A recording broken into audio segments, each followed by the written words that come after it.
How's it going, guys? Mark Hack here with you again, a nuclear endorsement. Just thought I'd shoot a quick video here tonight, just to show you how I go about sharpening an axe.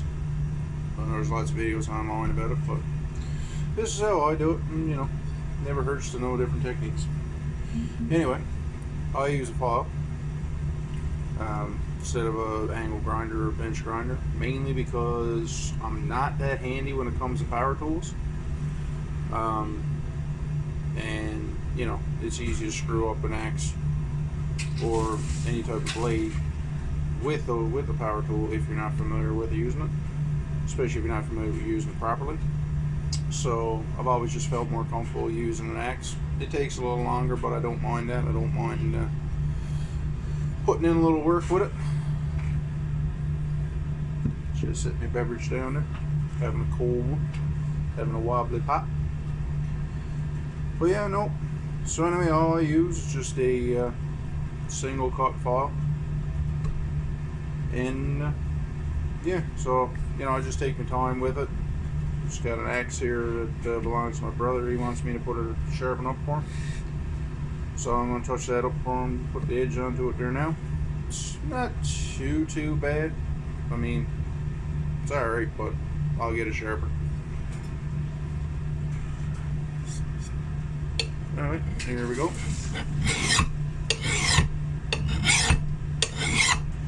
Yeah, like I say, the reason I like using a file is because, one, to me this is relaxing, sharpening an axe, and two, with a file I can control my angle better, I can control my strokes, and also I can control the temperature better. I don't have to worry about overheating the blade and taking the temper out, potentially taking the temper out like you would, like you can do with a bench grinder or an angle grinder, if you're not familiar with using them. Obviously, if you know what you're doing with them, you can put a very good edge on a blade with them a lot faster than how I does it, if you know what you're doing. But because I'm not too familiar with using power tools, I mean, I'm slowly learning, but just always felt more comfortable with a file. Plus, I like being able to know how to do it with a file, so that way if I'm ever out in the woods, God forbid I get lost for a few days and I have to sharpen my axe, I keep a file in my bag, so at least if you know how to do it, you know how to do it, right? If you do it at home, well, at least you get stuck out in the woods or something. Like I say, God forbid any of us were to ever get lost out in the woods for a week or more, and your axe goes dull. Well, at least you'd be able to use a file to put an edge back to it. Because if you only know how to do it with an angle grinder or a bench grinder, and you don't know how to do it with a file, it ain't gonna help you if you're lost.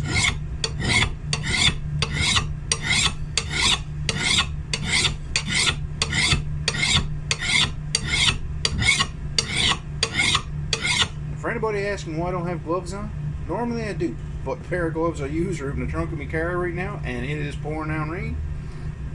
And it's 9:15 at night, so I'm not going out to get the gloves. Yes, I know, I'm lazy.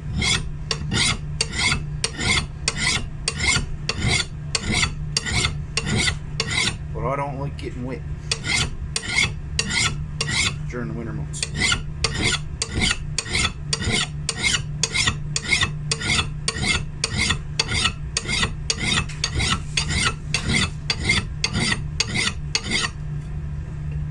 For anybody asking, yes, I have cut myself, and that's usually why I do wear gloves. But I have a longer fall tonight, so keep my hands spread far enough apart that keeps them away from the edge. But I have done it in the past where I put too close to the edge, file slid across faster than I want it, and I have cut myself. But hey, we've all cut ourselves, right? Comes with the territory.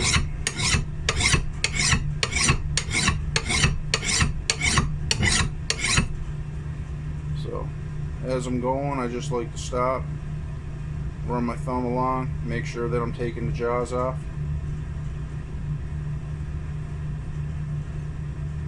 Just getting down. Usually once I get done filing it, what I'll do is I'll run it over a stone just to take off, one, just to hone the edge a little better and to help remove that burr that you have built up. And usually, normally, bit of steel wool there, because I like to clean any bit of rust. Like I come down here a couple days ago and sprayed this with WD-40 and let it sit. And then tonight I just took a little bit of steel wool to it just to help get the rust off. One, it helps make the blade look better, you know, and two, it helps keep the rust down and helps keep the rust from building up in your file. So it just helps to extend the life of your file a little more. Or I find it does. Anyway, I could be completely wrong on that. I mean, it's probably machinists out there or Millery going, nah, they don't work with me.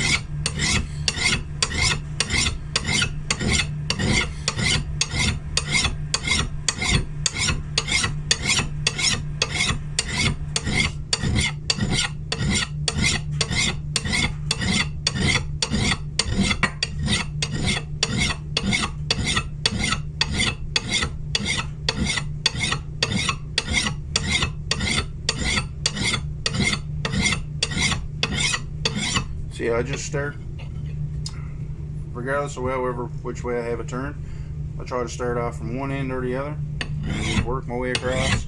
Single strokes. I don't, you know, go back and forth like that. Just a single stroke right across.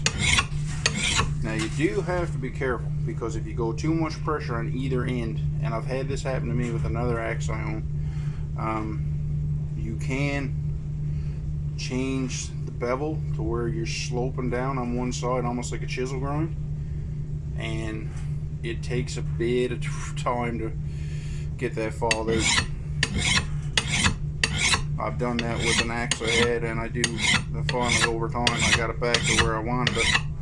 But I had an axe that had a head onto it about like that wide, and now it's like probably like that. It ended up being helpful to me in the long run, because I put a 21-inch handle on that axe instead of a 12 hatchet, and I had a 12-inch handle onto it, and I put the 21-inch, and because of the way that I ended up shaping it,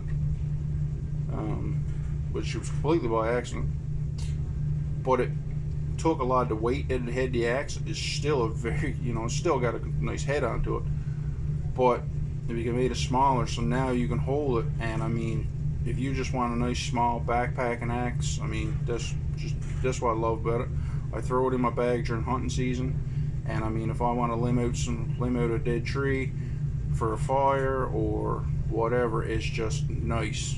It's light, you can wield it one hand safely, plus it's a good axe for making splits. But because of that 21-inch handle, if I want to take, you know, if I need to take down a tree for any reason, I still have that extra room, excuse me, to get a little bit of a swing onto it.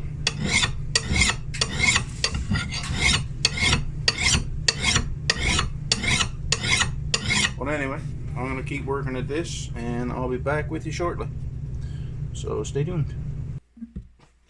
Alright guys, back here with you again. As you can see, I've flipped the axe to the other side and just working on the other side of the axe here now. I got the jaws taken down, so now I'm just working on the edge.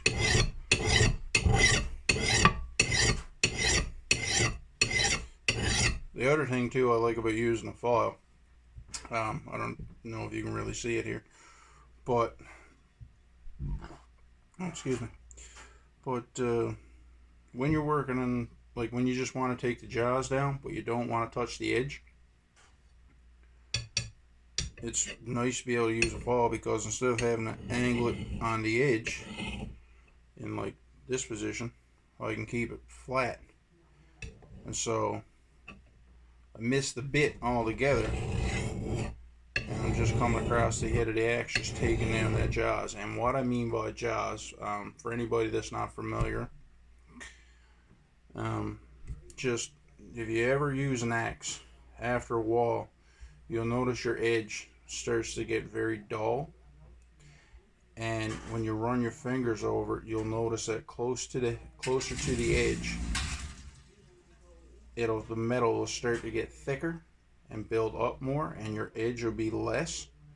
And so when you're, trying to split wood or trying to take down a tree, it's not digging in like it should, because you have so much of that material built up. There's so much that material is built up. Well, not really built up. The material was always there. It's just your edges wore down, so it's wore closer to that material. So when you swing in, instead of your edge will dig in a little bit, but then that material hits the tree, or that metal hits the tree or the stump, or or the chunk of wood that you're trying to split, and so it tends to bounce and doesn't cut right. So when I say taking down the jaws, I'm using the file and running across and take that down so that it's a nice smooth, like tapered edge. And when you take them off, it gives you back more of your edge. So then when you're cutting, your axe wants to, more of your bit is digging in and taking out more material. Like if you watch the lumberjack challenges, you'll see like when they're doing the underhand chop or the standing block chop or whatever, you'll see their axes are almost like perfectly flat, almost all the way out to their edge, and that's the way you want it. That's what helps to give you a really nice sharp edge, right? And well, is what helps you cut. And as anybody out there has ever used an axe knows, if you've ever used a dull axe, it is nothing worse. It requires more work in trying to take down a tree or trying to split a piece of wood. So you're burning up more calories, you're sweating, you're working harder, and you're getting a lot more bounce, which also adds for the chance of injury. And as the old saying goes, a dull blade will do more damage than a sharp blade. And that's because, dull blades are usually more rough, they're more jagged, and they'll tear as opposed to slice. And it's just a harder wound, and it makes a harder wound to heal. Case in point, well, I don't really have the scar in the back of this finger anymore, but 10 years ago I was in culinary school, and I was slicing up steaks into cubes for some chili we were making, and I ended up putting my chef's knife into the back of my finger. And because my chef's knife was like sharp as a razor, it just sliced through cleanly.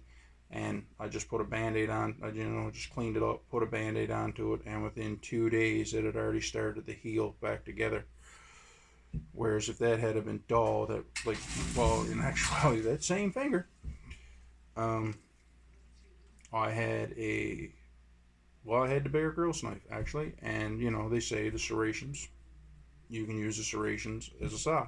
Well, I was trying that one night, and the piece of wood I was using was drier than what I thought, and it broke on me, and the blade went across my finger and cut it.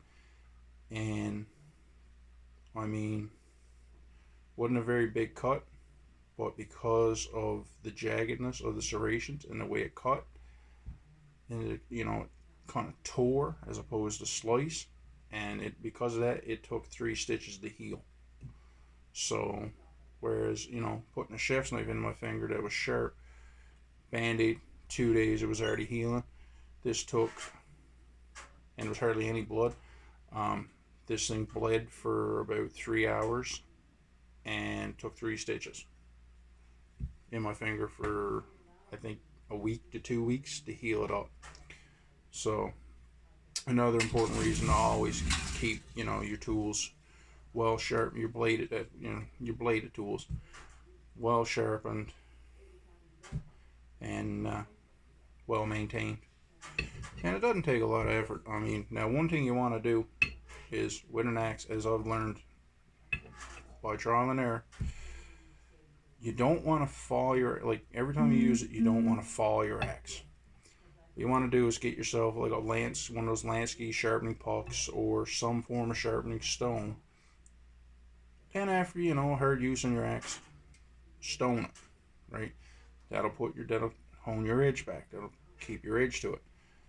you only want to file your axe when it's really dull, like when you notice like those jaws have built up.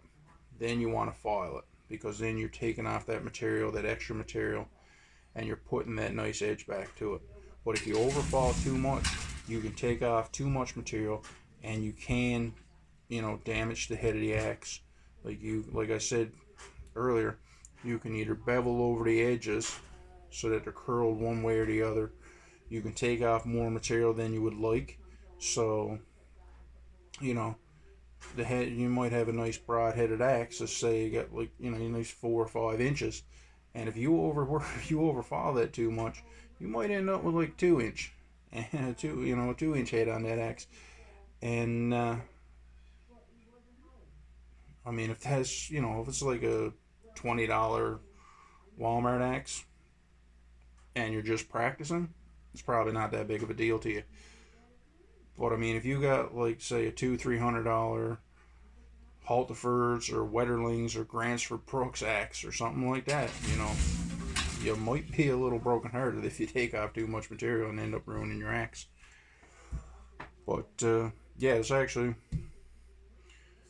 and if if you've never done it before and you want to get into it, that's a good way to get into it, is just go to Canadian Tire or Walmart, or if you're living in the States, Gander Mountain, Bass Pro, whatever you have down there, the equivalent to what we have here, the hardware stores in Canada, and or in the UK or wherever you happen to be in the world, and buy a cheap axe, and use it and practice it. If you're like myself, you're not familiar with power tools, or if you just want to learn how to sharpen an axe with a file, that's a good way to do it.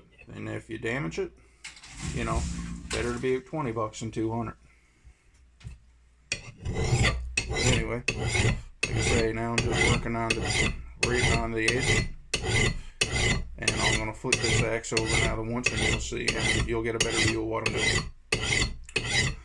So I'm just gonna do this for another little bit, and I'll be back with you shortly.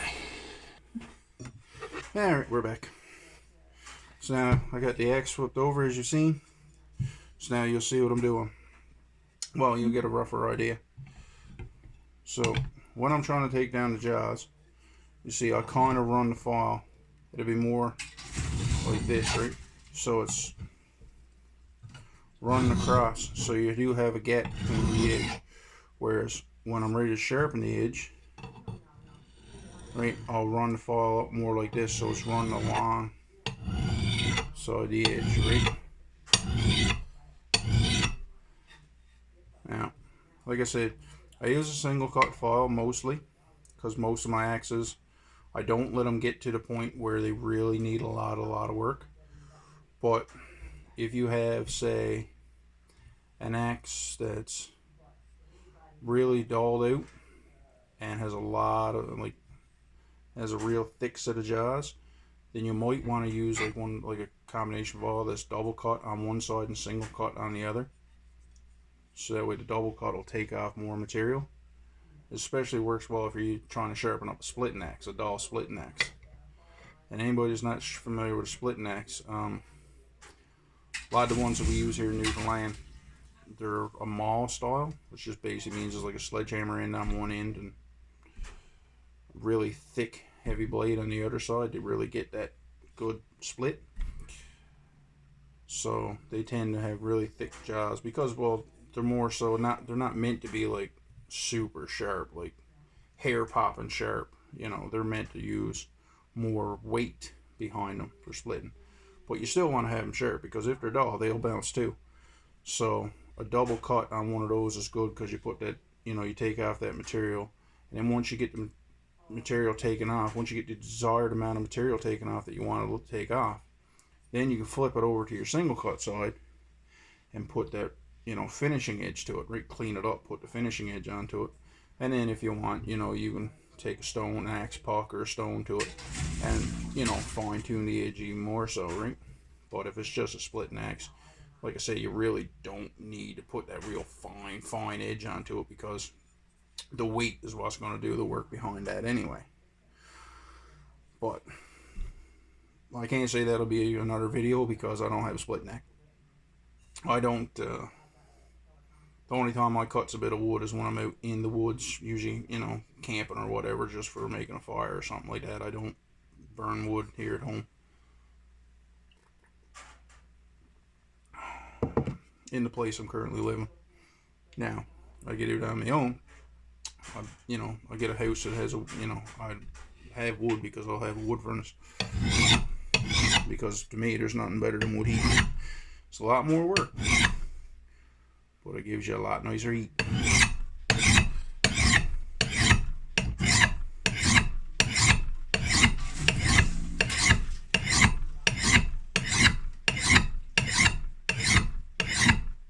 See, as you can see, I'm just running this along the edge now. I have the jaws taken down, you know, to where I want them. So, like, she starts getting thick right back about here. So that gives me a nice, good edge, right?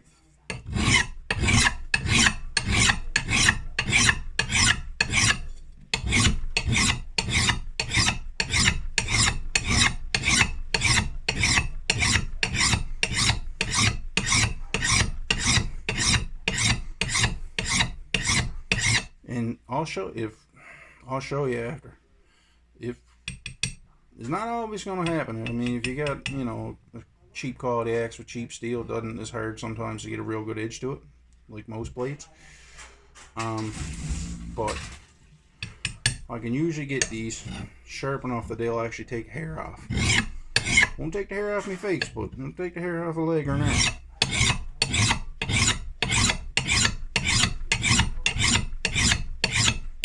I can actually use some of my hatchets as carving hatchets because I can feather stick with them.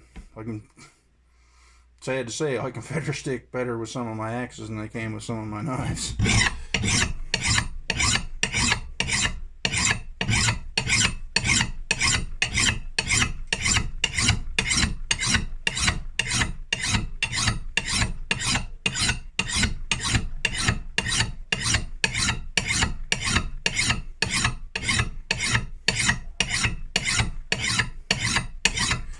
Yeah, as you can see, like I said, just running this along, right? And you see I just use one motion, like just go in one motion, one direction. I don't back and forth like that. That doesn't really work that well.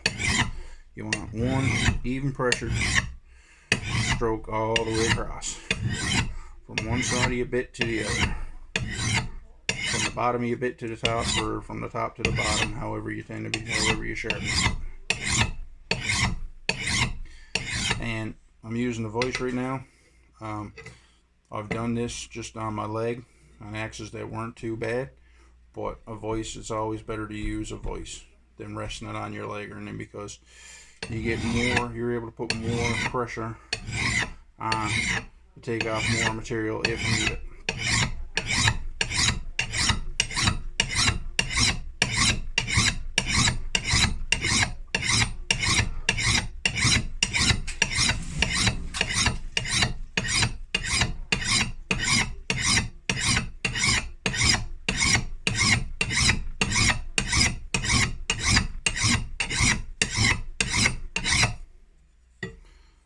Say I'll just stop, use my finger and thumb as a guide, just make sure that I got it even on both sides.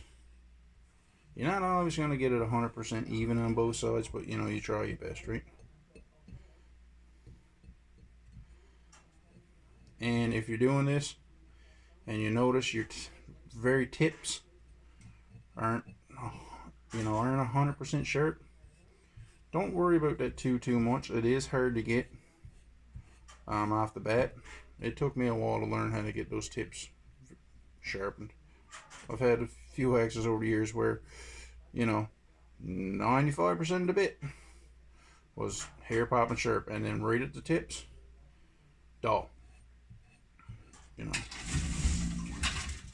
But I mean, like I said, you learn as you're going. You learn to take them out. You learn to get it so that the whole bit is sharp.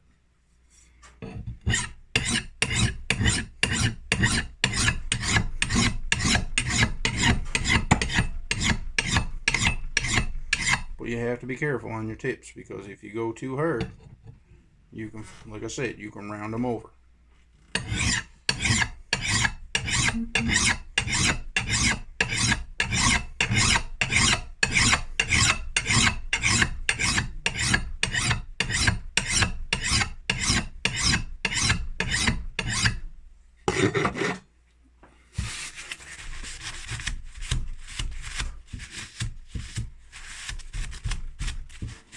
Clean her up a little bit.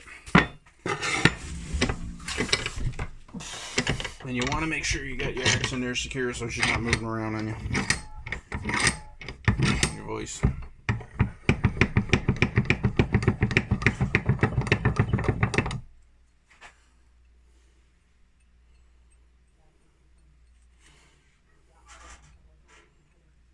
I mean, as you can see, a lot sharper there now. Just gonna get a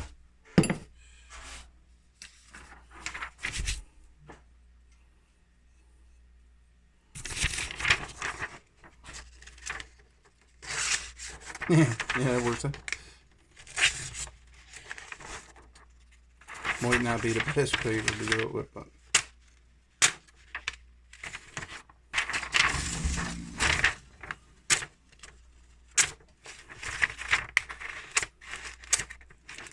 yeah, it's not the greatest paper.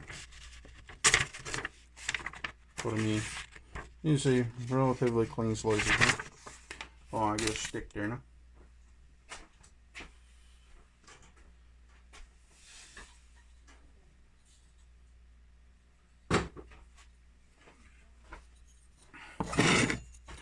Just got a little stick.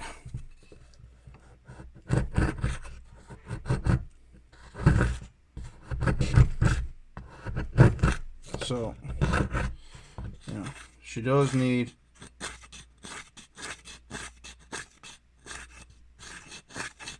still a little bit of work.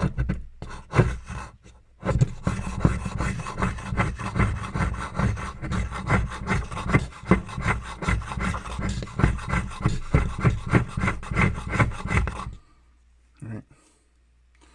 There you go. Still needs a little bit of work, just with the axe puck and stuff, but she's a lot better than what she was. I doubt it's going to show up on camera.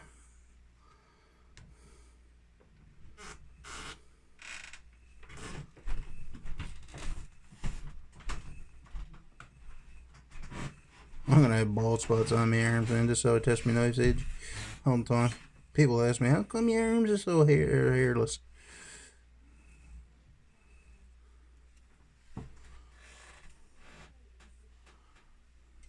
Nope, she's not hair popping sharp yet.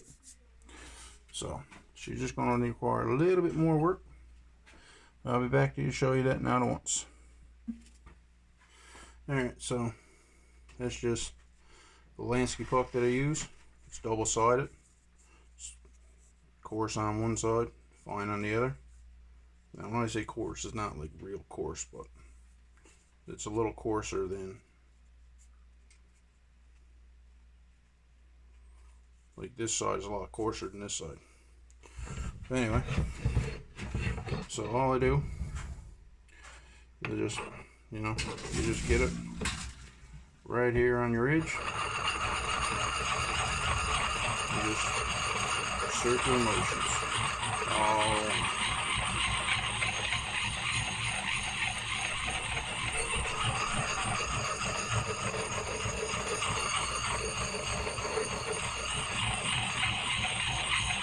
Right, I do circular motions. I suppose you could probably go like that too if you want.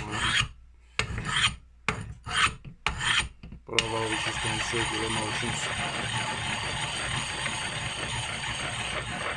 all around the edge.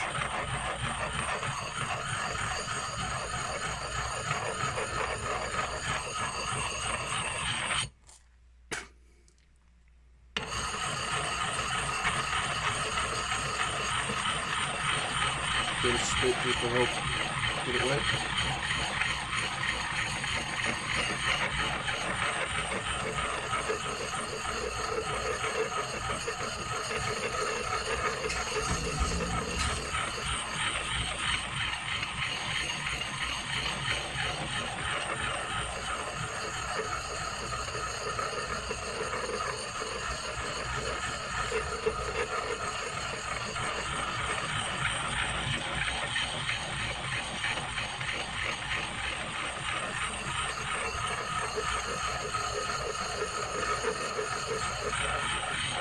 One side, flip it over,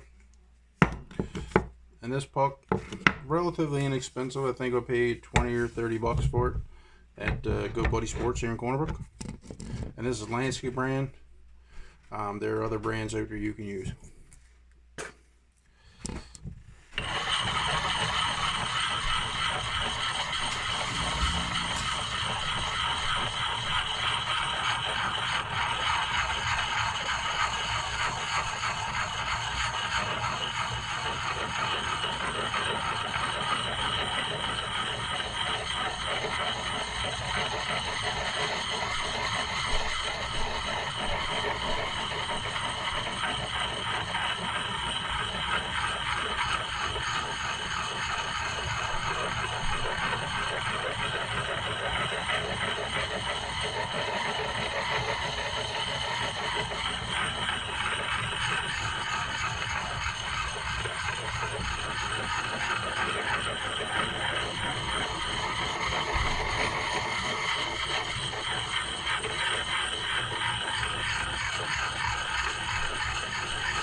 So that's with the coarse side. So just flip it over. Now use the fine side. And I mean, you don't need to have your axe shaving sharp. Like, I've said that I've got this, I've gotten them shaving sharp, and that is true, I have. You don't need to have them shaving sharp. If you can get them shaving sharp, it helps. But you don't need to have them shaving sharp, right?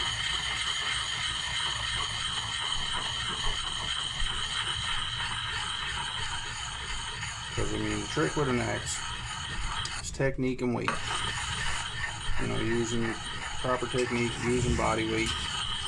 And as long as you got a good sharp edge to it, you will be able to fell a tree or split wood or make kindling.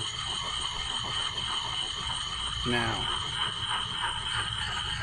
I'm saying that if you have, say, like a Gransford camp axe or something like that, or pocket axe that you intend to use as like as a carving tool, then yeah, you're going to want to be able to get it as sharp as you possibly can. So if you can get that thing razor sharp, all the better, because it'll make your carving tasks easier, right? But if all you're doing is just looking for a camp to keep by the wood stove, or throwing your knapsack, you know, when you goes out to chop down a dead tree or split up a bit of wood or make a bit of kindling for your campfire, or make a few splits or whatever, you don't need to have it razor sharp. Now, some guys out there that are a lot better at this than I am, because I'm by no means an expert. This is just what I've used. It's worked for me over the years. But there are guys out there that can sharpen an axe a lot better than me. And they can basically, take a small hatchet, put an edge to it that sharp that they don't even need a pocket knife.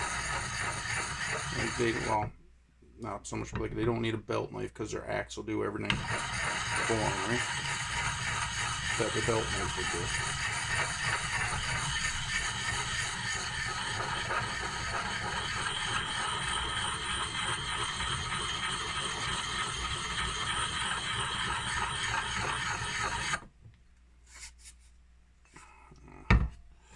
Flip it over.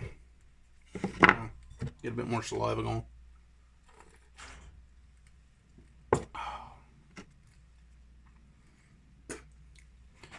And work the other side.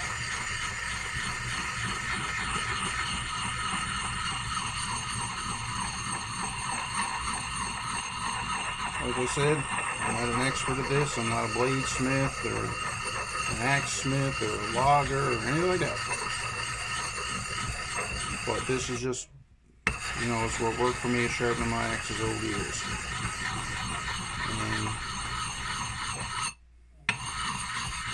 And not to sound like a braggart or anything like that, but I can usually put a pretty good edge to an axe. And that testimonials come from friends of mine that have used them and they got themselves at the jams, you know what I mean? So, for me, it's just something I like doing. I find it relaxing. I enjoy it.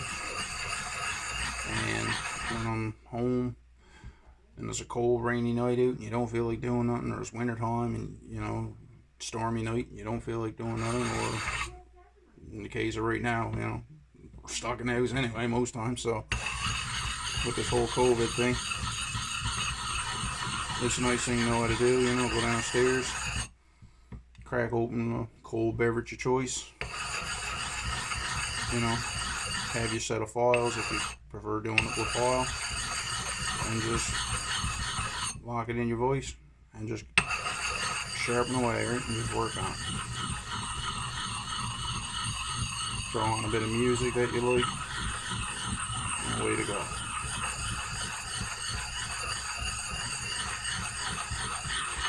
And if you got a wood stove, throw a small split bar in the wood stove, way to go. Sharpen your axe while you listen to the crackle of the fire.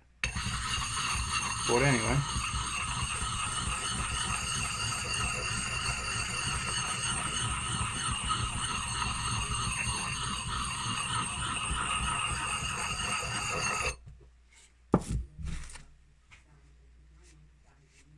and I just keep, this is the cloth, I wrap my axe puck in. The other thing about the axe puck, as opposed to it, which is nicer, or I find better than a stone, it's obviously small and compact, so just like wrap it up in a piece of cloth to help keep it protected, and you can throw it in your pack. Buy a cheap file at your hardware store, not like the cheapest file, but just pick up a half decent file, throw that in your backpack, and you got a good sharpening system there for sharpening for axe, right? Or if you carry a machete, it probably work for sharpening a machete. I don't know. I can't speak from experience on that because I've never owned a machete and I've never used a machete, so I don't know.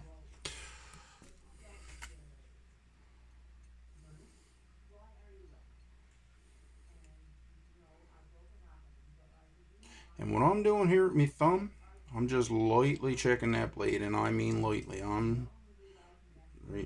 You're gonna see me just lightly touch that blade, and I mean lightly do it. Don't get there and run your thumb up along the blade or anything like that, because you will cut your finger. I learned that the hard way when I was 5 years old. Try to be like my dad and run my finger up along the blade of one of his pocket knives, and what I end up doing, I slice my finger open. And I honestly think I still got the scar on one of my thumbs from it. But yeah, just lightly. Like I said, I'm used to doing this. If you're not, don't try it. Or, just be gentle. You're not pushing your thumb right down on. You're not running your thumb up across. Just lightly doing it. And all you're doing there is just checking your edge. You're checking, see if there's a wire edge on it, if anything's grabbing. Because you will feel that wire edge on there. Right.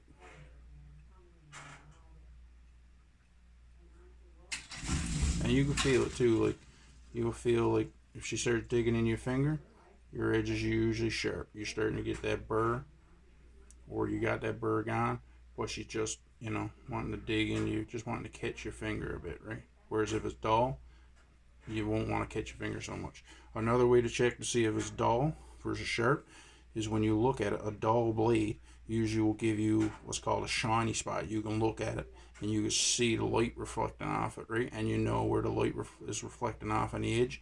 That's a dull spot, right? Because it's usually rolled. And like I say, if you want to learn more about this and how to do it and stuff, there's if you like my video, perfect, but don't take my word as the gospel. There's lots of other guys out there that have videos up on YouTube that have been doing this longer than I have and are a bit better at it. You know, this is just my way of doing it. This is what works for me. But there's many different ways to do it. There's lots of other techniques out there to do it too, right?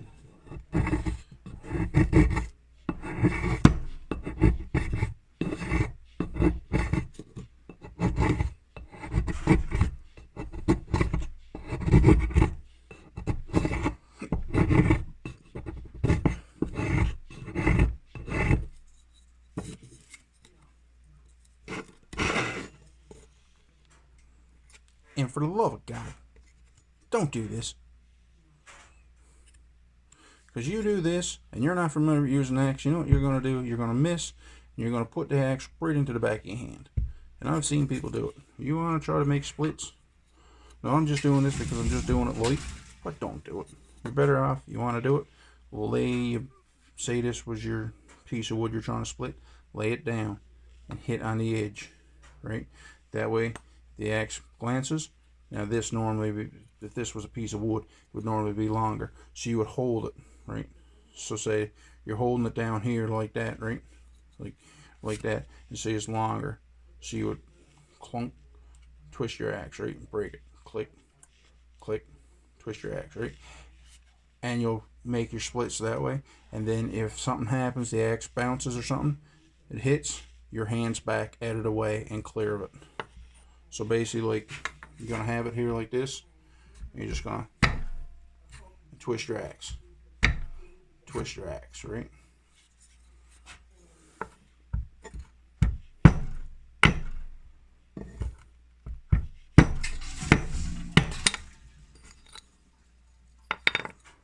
So, I mean, pretty clean. Now, that's a lat, a piece of stick. That's going to break a little bit easier than, say, a piece of knotted up spruce or whatever. But anyway, as you can see, like I said, right? I don't know if you see that, but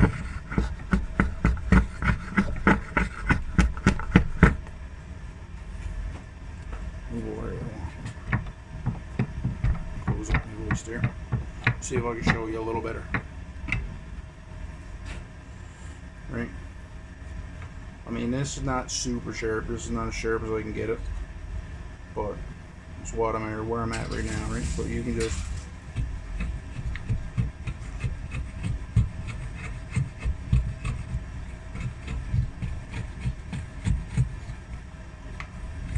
and a little bit hard to do because the voice is slippery, but